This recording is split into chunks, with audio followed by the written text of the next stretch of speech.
राजा नंदन सुकुमारी मीरा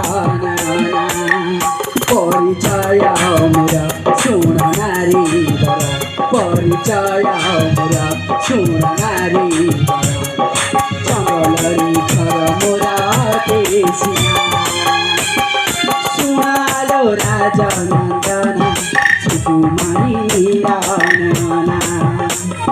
सुनालो राजा नंदन सुकुमारी मीरा सुकुमारी मीरा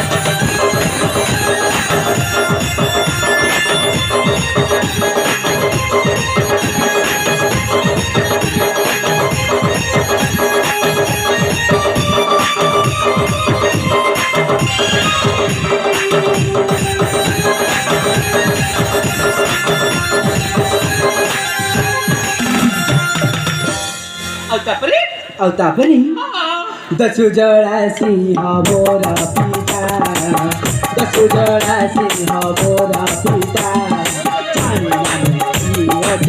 मो माता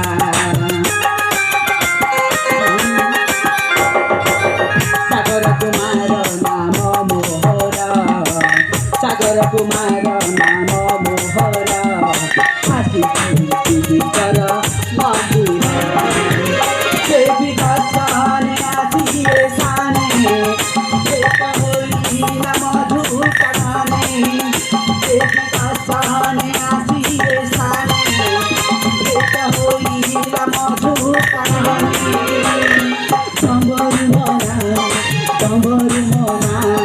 मानारो नबिना सुनालो राजा नंदन सुकुमारी मीरा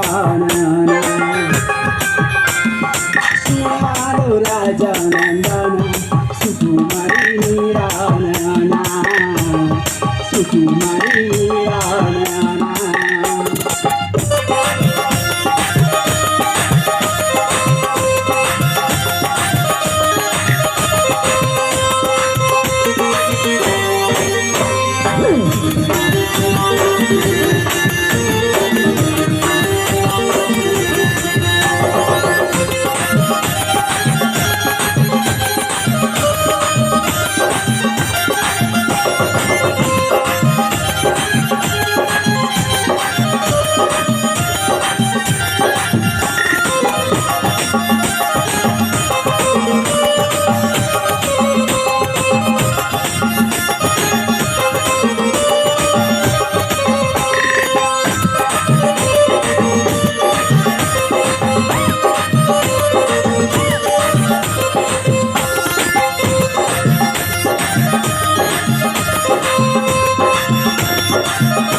शुणिले तो परिचय मोर ये जंगल में बसवास करथिबा समाचार दसु का पुत्र मु नाम मोरा सागर कुमार तम नाम छुटी तम रूप मध्य ठीक से परे तुमको जदि के निश्चय कहबा तमे को राज्यर राजकुमार टे बोली तुम कहीं कहबनी ए जंगल में बसवास करथिबा तमे चले दसु पुआ बोली तमे सत कहू छ अरे हां ताल ठीक अछि राजकुमार समका ए तुम चल जा तुम राजवास को मु मत चल जा छी मन जोगिवा को तार मु आछि राजकुमार समका मु आछि ए सागर अटकी सुन ना एमे तरतर चाचू कोन पाई कहला